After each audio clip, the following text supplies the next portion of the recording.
Díomh chuirde, fáilte chuig an cardlan seo. You're very welcome, whether you're a beginner harper, maybe more experienced, or even possibly thinking of taking up the harp. I hope that there's something in this workshop which will be of interest to you.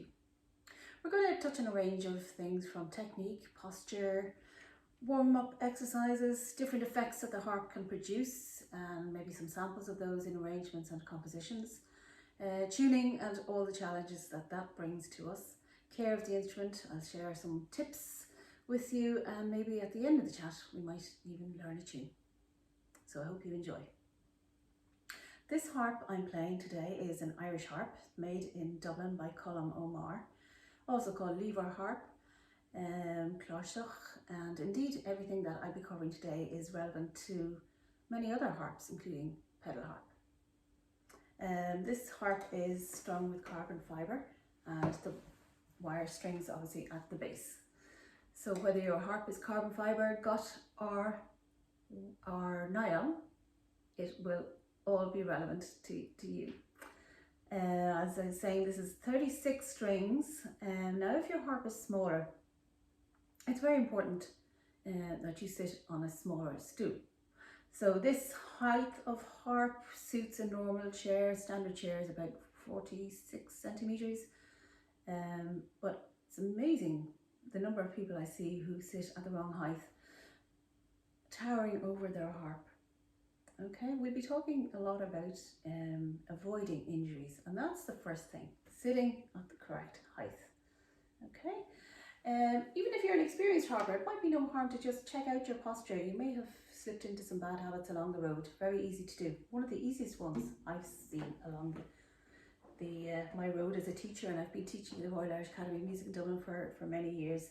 One of the easiest posture mistakes to make is to sit with the harp on front of you and bring the harp back and then just move a little to the left. That's not going to be an issue for you today or tomorrow, but down the road, sitting in that position is not going to be kind to your back. So harp straight out in front of you, bringing the harp back towards you, and move the harp slightly to the right. Some harps are quite heavy, so it's very important to find the balancing point so that the harp doesn't rest on your shoulder. So feet flat on the ground, shoulders relaxed. Actually, I like to start off with some tension in the shoulders. So harp down, shoulders up to the ears, back and drop. Then you're totally relaxed. Bring the harp back towards you. And then just check that your elbows are flexible and are free to move up and down the harp. Okay, they should be out a little here when you're playing in the middle of the harp. But as you go up to the top of the harp, a lot of people raise the shoulders. And again, we want to avoid any tension.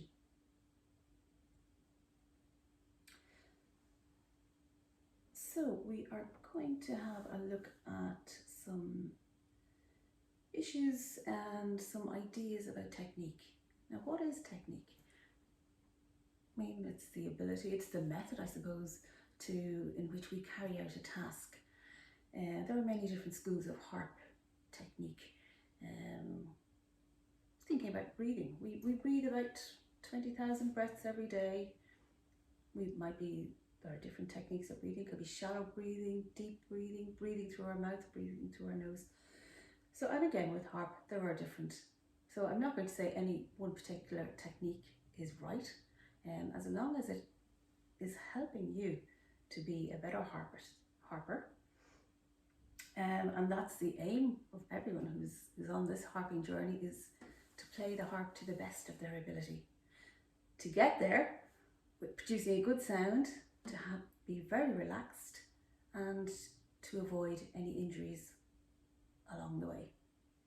So the technique I was taught, and what I teach to my students, is playing in the middle of the strings, thumb up high, fingers pointing to the floor, good bit of tension. Okay, so it's a good idea to, place 3 fingers on E, D, C. So just placing them and then just squeeze the strings gently. So that's what we want to do when we're playing each string in order to get the best sound. Now, speaking of sound, I'm recording this on my phone. Phones don't generally have good microphones, so I hope you will trust that the sound quality can be improved, although you may not hear the nuances with the phone. Okay, so what I want you to do is placing your 3 fingers EDC, so playing your thumb right over the hand, and incredibly important that that is totally relaxed. I don't know if you've ever rubbed a cat when a cat is asleep, but if you lift the cat's paw when the cat is asleep, it just flops, and that's what we want. We just want the thumb to flop over the hand. Mostly this is what we do when we're playing, occasionally with ornaments and that, or playing extremely fast. It doesn't always happen, but whatever happens, it should relax. So, totally over. A little bit of pressure on each finger as you play, and we call that playing through the string. So, second finger into the palm and relaxing. So if you are articulating your fingers, it's very important that they bounce off the palm for total relaxation. If you don't do a full articulation, it's still really important to try and have a relaxed hand. So that's something that we should check in on every now and again. In the next section, we're going to do some warm-up exercises.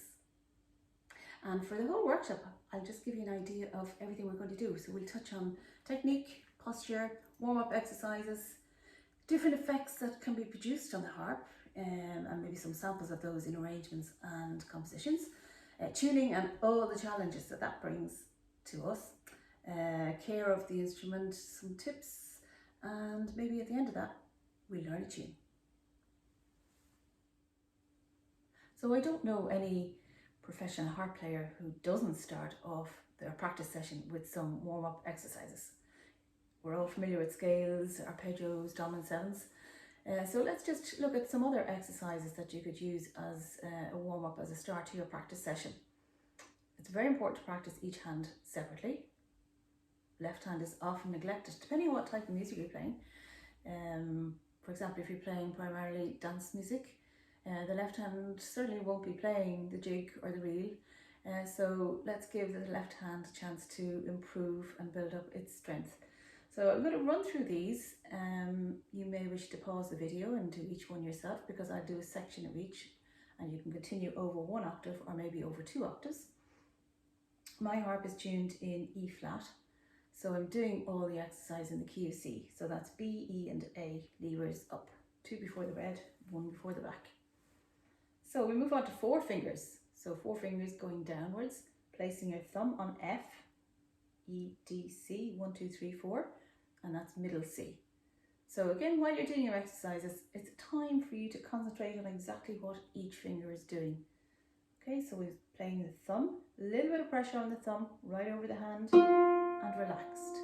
Second, a little bit of pressure to get a good sound into the palm and bounced off. And the same with the third and the fourth. And then I would continue that up a step.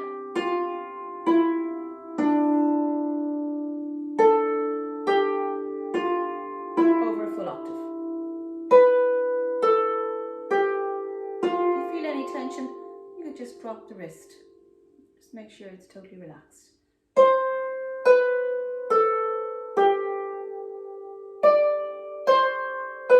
And as you're going up the harp, just check that your elbow is moving as well.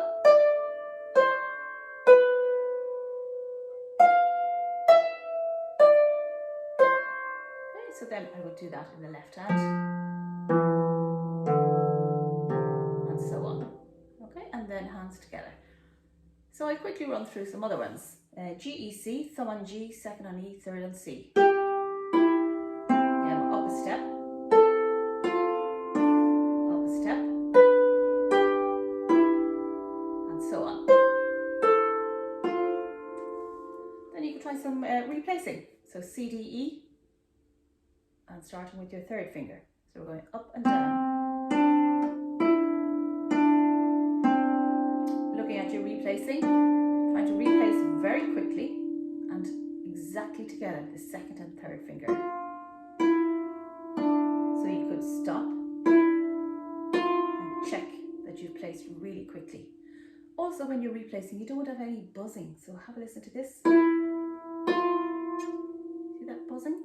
That's because I'm not replacing firmly enough. So it's a plucked instrument, there's going to be a certain little noise, but we don't want a buzz.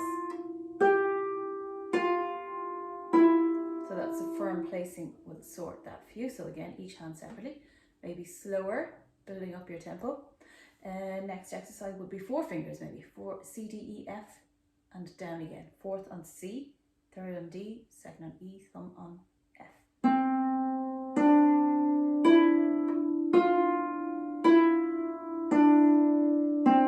All the time thinking of improving each finger. So you want to improve the sound. So by improving the sound, you're going to press a little just as you play.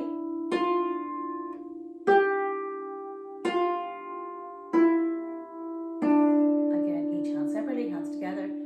Use the full range of the harp. Dominant 7th, you're probably familiar with. But how about increasing dominant 7th? So this is G, B, D, F, 4, 3, 2, 1.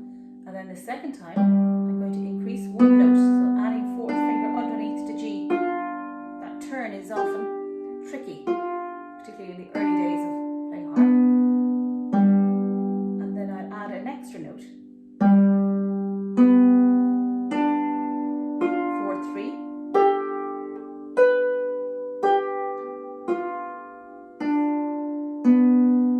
And finally, all 4.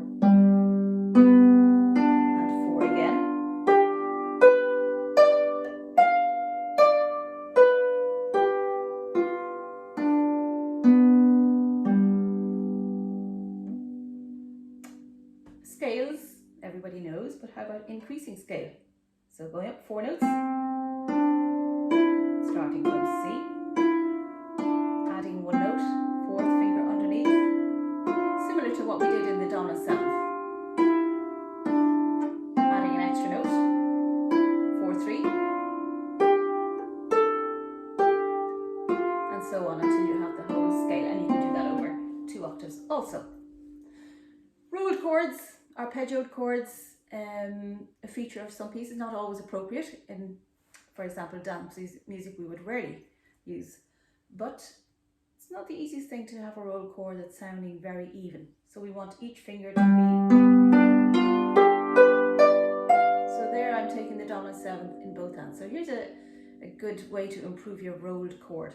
So G, B, D, F in both hands, 4, 3, 2, 1. So you start very slowly.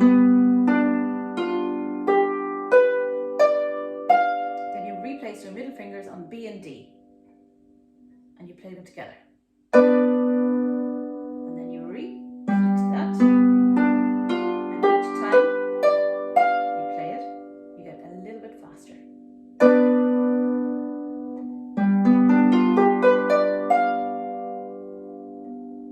So really good exercise for improving your arpeggiated chords. Okay, and another good exercise I find to get your fingers to be independent is to play with accents. So let's take, for example, we take scale of C, and we're going to go up and down.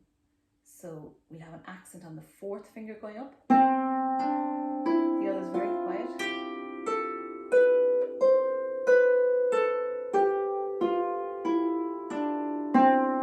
Next time we have an accent on the 3rd. And 3rd coming down as well. And next one, accent on 2nd.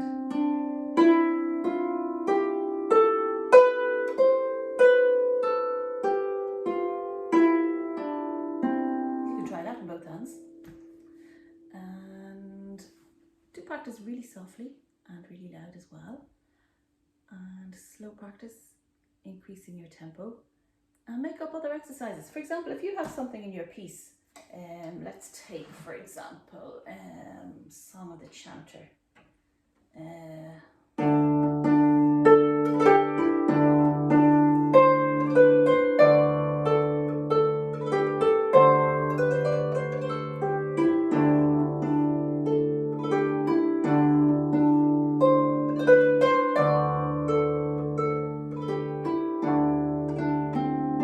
So not a difficult tune, but if the ornaments are new to you, out as practice, as part of your practice session, your warm-up session, and so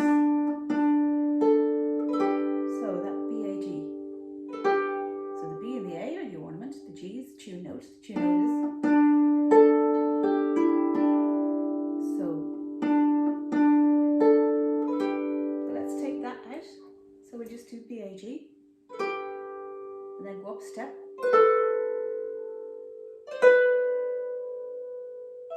Because you don't want it to sound even. You don't want that. It has to be very discreet, very delicate, very gentle. It's an ornament. So there's some tips for your warm-up exercises, and you can explore any other little difficulties that you may come across in your piece. I would suggest take them out and incorporate them into your warm-up routine. So let's have a look at some of the effects that the harp can produce. Everybody is familiar with the glissando. If your harp is tuned in the key of C, you get some lovely enharmonic notes by putting up your E and B. If it's tuned in E flat like this, we just simply have the scale. But a glissando is not simply gliding over the string. You need to press each note to get a good sound. So we're bouncing from string to string.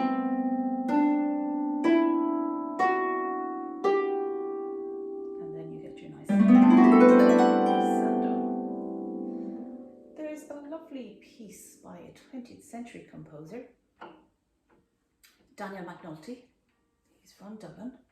And this is in the Irish Harp Book. It's called Berceuse, and it's a very gentle lullaby.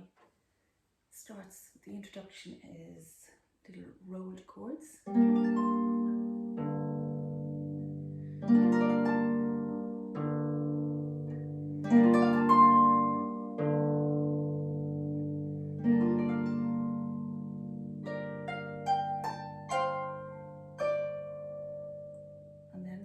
Takes the tune.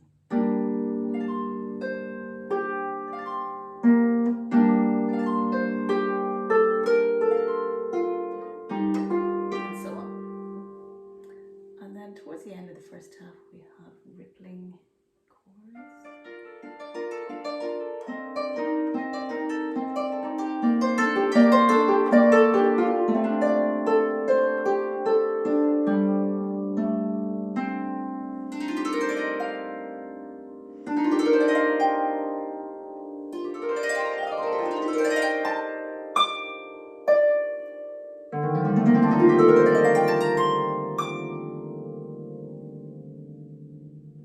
It's a nice use of glissando there.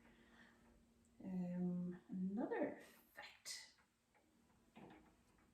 which is really beautiful, is the use of harmonics.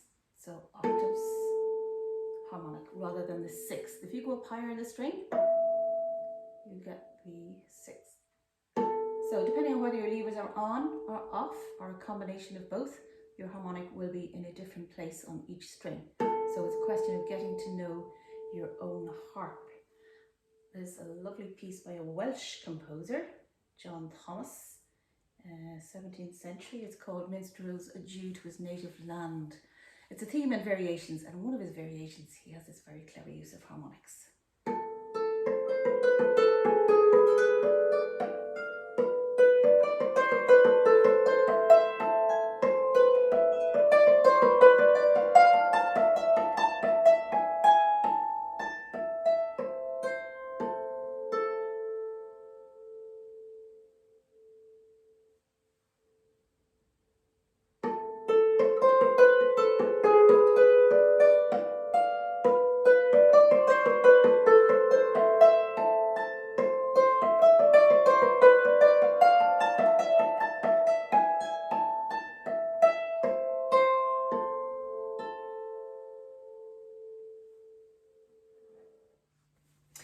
I like to use harmonics in slow airs as well. There's a lovely slow air called Mo Ghile, and you can use it, it's kind of like the effect of reverb.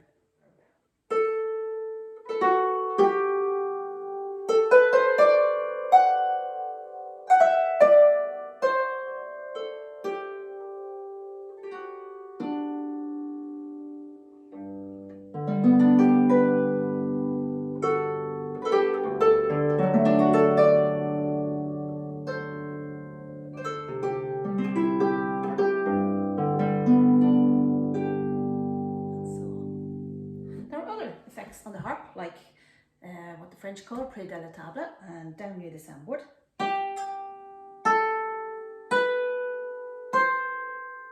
Giving an almost harpsichord sound as opposed to the middle of the string. Playing with the fingernails is similar.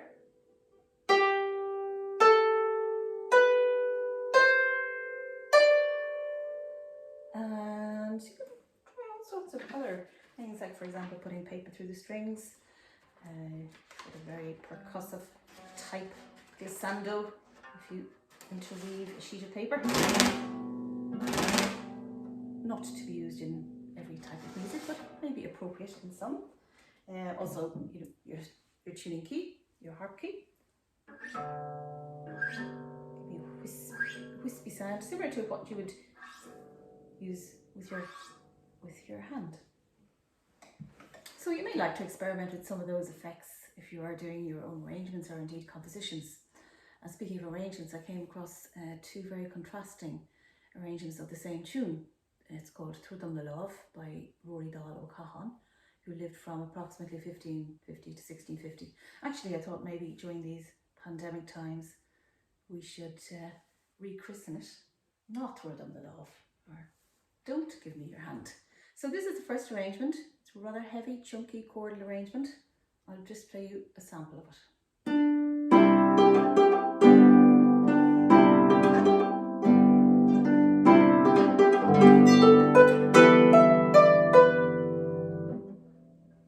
And then there's another arrangement which is in Rowan na Gritria by Charles Gard. It's a very, very light.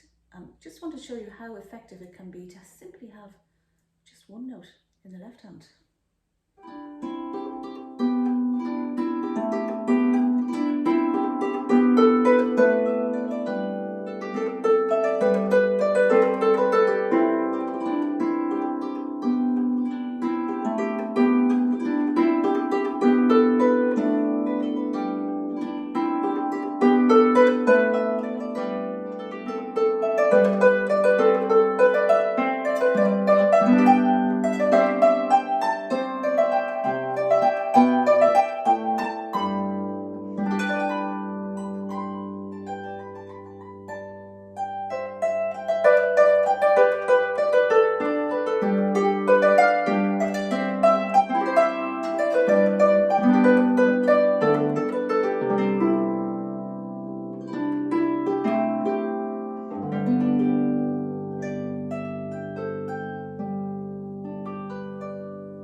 So before we finish off with learning a tune, I'd just like to pass on a few tips to you.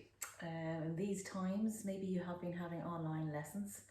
I certainly found it very helpful when students would send a recording in advance, a day in advance. I'm sure you've all experienced it with your online lesson, difficulties with technology, and it's been challenging times in many ways. And it's not very forgiving for music. For speaking, teach your pupil and vice versa, it's fine. So also it's a good do video recording as well, because you can keep an eye on your posture and all the things we were talking about earlier. And if you're taking a harp out, for example, to a session, to class, whatever, to a concert, to feis, fleadh, I would really suggest giving the harp a really good tuning at home, and regularly tune your harp at home. I was very surprised actually during the pandemic, doing recordings with various, not just my own students, but people around the country, about how the harps weren't always kept up to pitch. So make sure that you're at A440 or A442. When I started harp, we had no electronic tuner. We had simply the tuning fork. And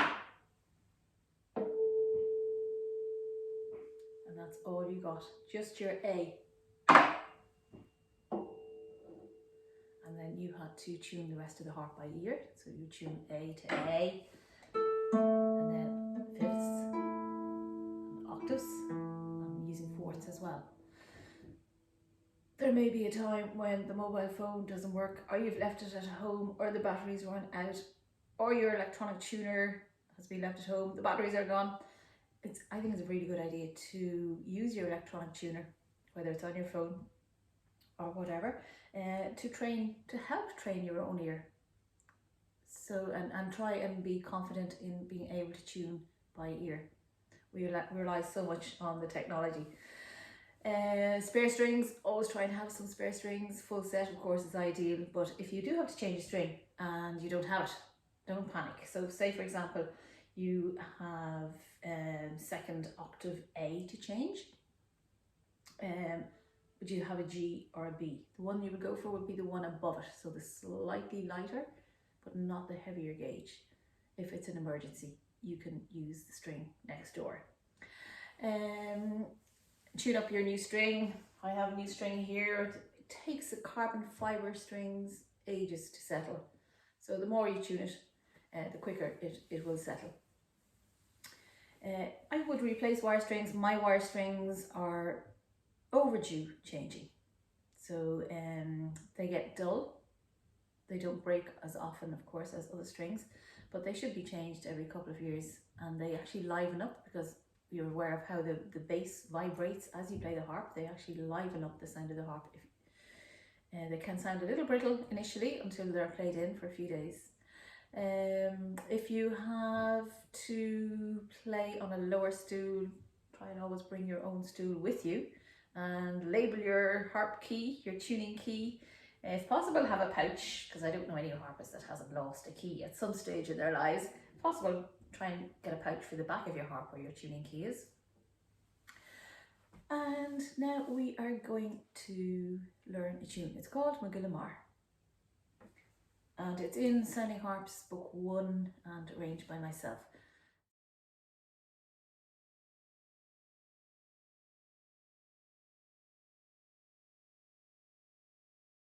So it's quite a simple arrangement. It starts off with a drone in the left hand, which is imitating the pipes. I play it through once, and then we'll go through it hands separately, slowly.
So we'll try the right hand.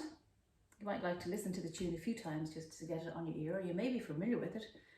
It's also related to a Scottish tune. Will you come back again? So, starting with two notes in the right hand, A, D, thumb on D beside middle C.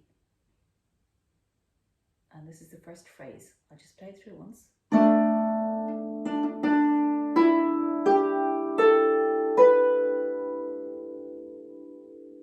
So we have repeated notes there, so I'm playing them with the second finger. 3 up to E, G, underneath to A, B, 3 down from C, 3 down from B, sorry,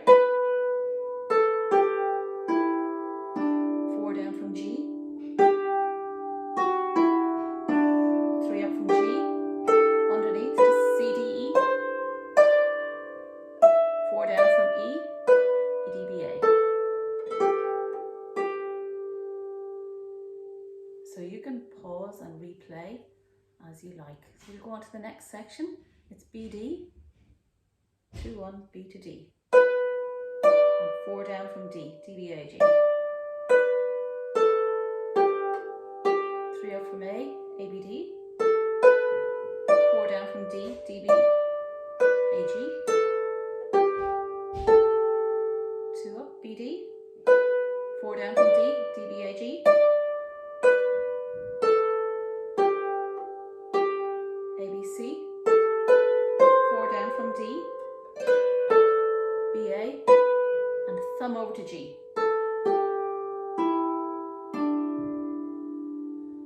And then the next section is A, D, A up to D beside middle C. 3, 2, 1, D, E, G, and D up to B. E up to C, B, A, G, E, and thumb over to D with a chord, F, A, D. G, B up to G, 3, 1. You can take this next tune note in the left hand if you want, and then that's a D, and then G, A, B, and then C, D, B, D, G, B, D, 4 down from E, E, D, B, A,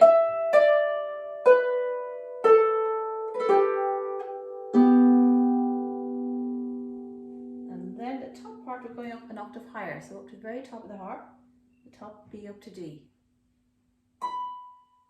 4 down from D, B, A, G, A, B, D, 4 down from D, D, B, A, G, thumb on A, B, D again, 2, 1, and 4 down from D, B, A, G, A, B, C, 3, 2, 1, 4 down from D, B, A, and thumb to G, E, D. That's all of the right hand, but you will need to pause and recap as you wish. As I was saying, the left hand has drone, so we're just imitating the pipes there. The whole way through there for the first 8 bars and finishing on a G. And then there's a little sequence in the left hand, which is just 4, 3, 2, 1, G, A, B, D. And it's the same notes going down. Same notes going up. Same again. Then down to chord G, D, G, 4, 2, 1. And G, D, 3, 1. D, D, D. So it's thumb, 4th, thumb. And back to the G with your 3rd. C, E, F, G. C up to G, 3, 1. D up to A, 3, 1. And then next section, the left hand, you're down to the low D. If your harp only goes to E, you can leave it out and just play single note D. So this is D, A, D, 4, 2, 1. And then C up to G, 3, 1. B up to G. And then octaves. I open the hand to damp what I've been playing in the bass. Quick damp, C, G, C. 3, 2, 1, D, G, B. C to D, 2, 1. G, D, G. D, B, A, G. This is the note we were saying is the tune note. G, D, G. Down to D, A, D. And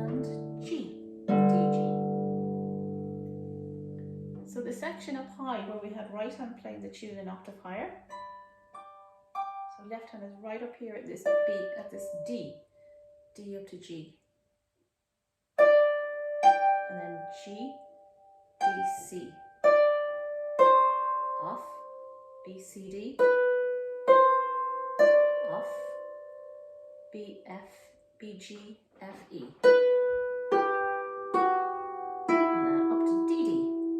Thumb on D, down to D. This is where we have harmonics. If you're not able for the harmonics, you can just play the note an octave higher. So you could play.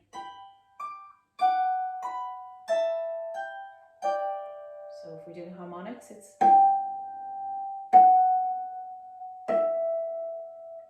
So that's G,